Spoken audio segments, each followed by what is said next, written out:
over time, we saw a reduction in the revenue coming from analog stamp duty, the paper stamp duty coming into government. So NIPOST in 2012 engaged some consultants. In 2012, I wasn't the governor, it was Sanusi Lamido Sanusi. They came to the CBN and told them that they had a mandate to do electronic collection of stamp duties. At that time, there was no law backing it. So CBN said there was no law. For that reason, they would not force the banks. In 2014, towards the end of 2014, when I became governor, they came back and we also gave them the same explanation that we couldn't collect stamp duties because there was no law to back the collection. In 2015, they went to court. Around end of 2015, they got a court judgment. In spite of the fact that there was no law backing it, they got a court judgment forcing central bank to force the banks to begin to collect stamp duty. Afraid that I could be accused of contempt, we took the risk as CBN to write to the banks a circular saying, start collecting stamp duty. Some customers, some large customers who are into FMCG products protested and went to court. As I speak, some of those cases are still in court today. But in spite of that, we have continued to force and compel the banks that they must collect this stamp duty or electronic money transfer fees. So it is therefore very, I don't understand how the central bank that started forcing the banks in 2016 to collect stamp duty because we feel that it is a source of revenue generation for the country, how that same central bank can begin to withhold 89 trillion. So that it beats our imagination that those kind of arguments can come. Ladies and gentlemen, 89 trillion is so large. The total asset, if you understand accounting, the total asset of the banking industry today is about 71 or 71.5 trillion. The total deposit of the banking system today is 44.498 trillion. So how then is it possible that stamp duty, which is 89 trillion, that is twice the deposit of banks, how possible is that? And I truly don't understand. I just don't understand.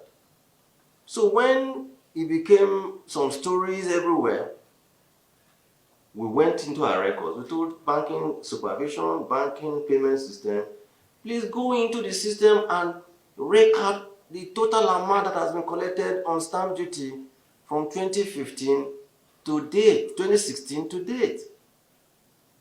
We told our people in banking supervision, contact the banks. Now, let the banks give us from their record how much they have collected on stamp duty from 2016 to date. And you know what? Tell the banks on their headed paper, they should sign that this is the amount they have collected on stamp duty from the 2016 to date. The report that we have in CBN is this, that stamp duty collected to date is 378 billion 686 million 315,505 naira 28 kobo. I'm reading it to the last kobo. I repeat, total stamp duty collected from 2016 to date in our record, and we the banks have signed on their headed paper how much they've collected, because this is public accounts. We owe Nigerians accountability is 370 billion 686,315,505 naira 28 kobo. Out of that, FIRS has disbursed through FAC, or Ministry of Finance has disbursed to FAC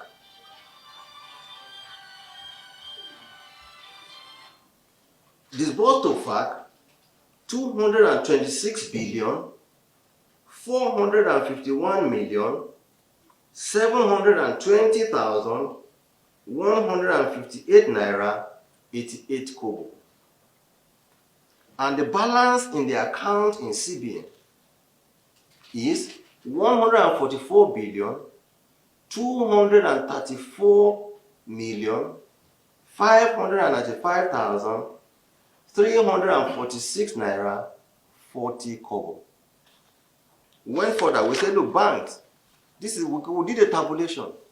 The highest collection, and I will mention the name of the bank, the oldest bank in Nigeria, First Bank, collected 71.6 billion naira in 7 years. Their headed papers are all here, signed by them.